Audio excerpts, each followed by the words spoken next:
So I will say that this whole Wi-Fi 7 era has really snuck up on me. I've never really had any kind of involvement with wireless network technology throughout the time I've run TechNuovo.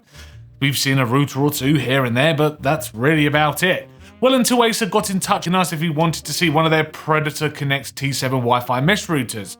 However, I will say now that I only have one, which Acer kindly provided for me, and I have connected it to my Virgin Hub 4 router, and honestly, have I noticed a real difference myself when using Wi-Fi 7 capabilities? Well, no, not really.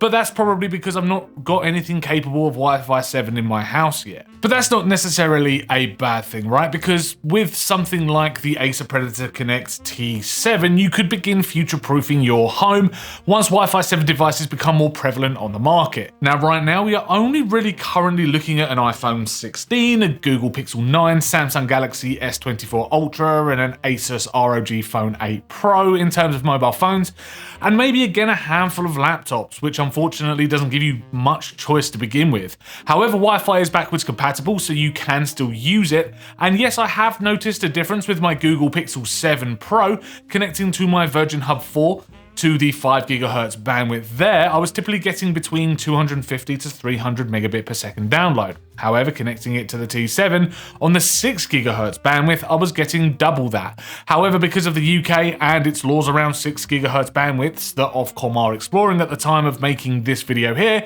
you're only connecting to the lower 6 GHz bands anyway, so interference can start creeping in. Although, to be honest with you, I didn't really notice that in my house while testing this router. The T7 does have some Wi-Fi 7 functionality though that I think you should know about, such as the inclusion of 320 MHz channels and what's called multi-link operation, or MLO for short.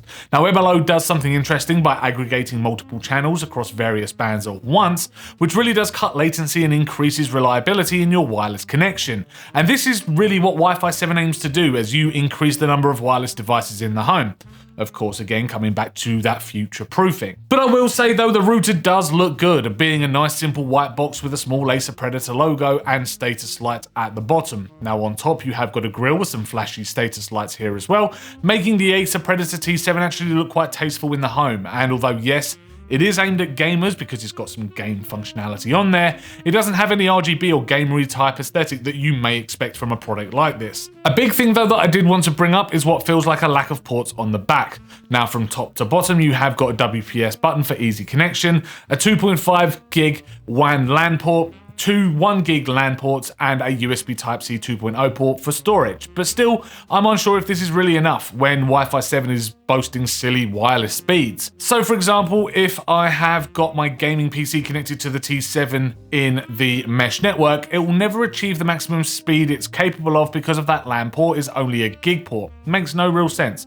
And I cannot really recommend this if you're going to be using it on a wired connection at any point, especially if you've got gaming PCs in the house. There is also a partner app which can be downloaded from the Android or iOS stores called the Predator Connect, and it's really just a way of being able to change the settings of Acer's products using your phone. It was a simple setup, and really the only major options I had to choose from outside of connecting to the thing was to decide if I wanted band steering switched on, which is a method of auto switching between bandwidths depending on signal and distance, as well as switching on a dedicated MLO channel, which I didn't do because I've got nothing in the home that's capable of taking advantage of it anyway.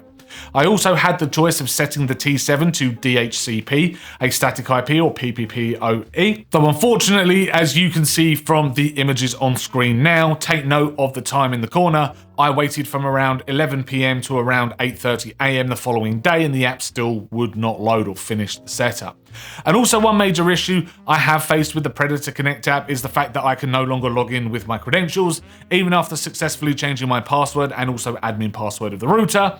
It just won't accept them and says either my username or password is wrong, so no more accessing my settings on the router, and I have to perform a hard reset just to start the setup process all over again, and then once again you get stuck in that infinity loading screen at the end of the setup. So I'm not sure what I'm doing wrong here, but something has gone wrong with the router that was provided to me. Now, I mean, look, I do absolutely love the idea of Wi-Fi 7, I really do, but I also must admit that I feel like we're a bit too early for it, especially in the sense of wireless devices. If you've got one extender in a bedroom with a PS5 hooked up to it using a cable, talking to the center unit sitting with your ISP's router, like mine is here, then maybe it warrants having that extra speed that Wi-Fi 7 is capable of transmitting. However, we're in the UK and our fastest broadband is still, sitting at 8 gigabit per second? FTTP broadband is becoming more prevalent, of course, but you've still got to have the Wi-Fi 7 compatible devices in your home to take advantage. Now, it's not bad, but I do feel that it is a bit too soon.